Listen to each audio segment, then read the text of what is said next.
Hello everyone, it's me again. I just thought I'd put another video blog on the blog page instead of typing a blog for you all. And really, this time I just wanted to talk to people about knowing and feeling if your loved one is near to you. A lot of people say that they feel that they have their mum or their dad or the loved one beside them, but they're not quite sure. What I would say to you is if you feel something there or you think there's something around you, then there most probably is, but in the nicest way that they can come to you without frightening you. Often what happens is we see things out the corner of our eyes because in our peripheral vision, nearly couldn't say that, peripheral vision, it opens up the psychic side of us, so we just get a glance out the corner of our eyes sometime, or maybe it's just a sense or a feeling. Sometimes the hairs will stand up on your arms and get goose pimples, or you just get a feeling knowing that someone's around you. Quite often though, you can actually smell the person, in the sense that if they wore a certain perfume or they liked a certain flower, you may get that as well.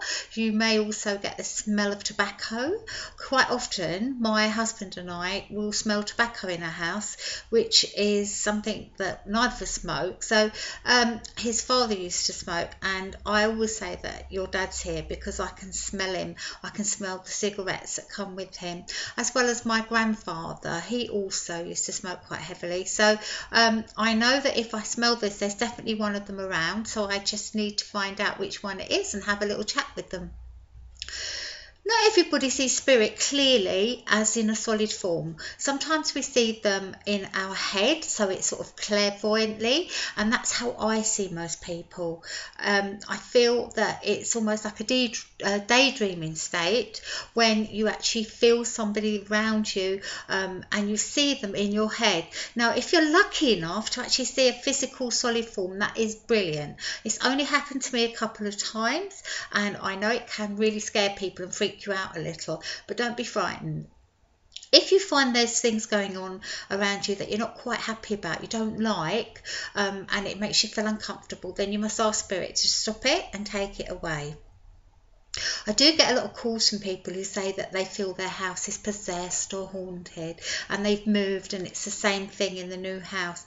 Quite honestly, I think the first thing that person needs to do is to really just think about whether it is a little bit of their imagination, because sometimes people can have a very creative imagination, and I'm not saying it's everybody, but I have come across a couple of people who really it was just something they imagined or visualized. The other thing they can do, I always say, is if you feel there's some energy in your house you're not sure of, one of the first things you can do is get a joss stick or a smudge stick. Now, a smudge stick is a North American Indian, it's like a bunch of cedar twigs, and you light this, and you get the smoke and waft it into the corners of the room, or take it around the door frame, and it supposedly, and it certainly does, clear the energy from the room.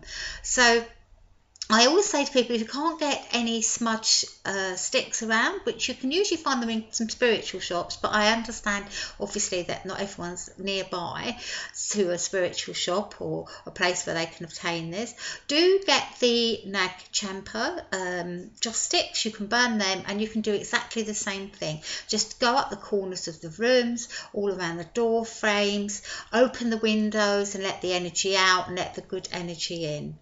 So that's a couple of things that you can actually do to make yourself feel a little bit more perhaps safe, if that worries you. But I always say to the people that spirit really isn't here to harm us. It's not here to do us any harm usually, and I know there probably are exceptions to this, and but very rarely, I would say. I've only ever in all my life of doing this work had one thing happen to me which was not particularly nice, and I'll be honest with you, I probably left myself open to that. So just visualize yourself in a ball of golden light or something like that, and that usually is very protecting for people.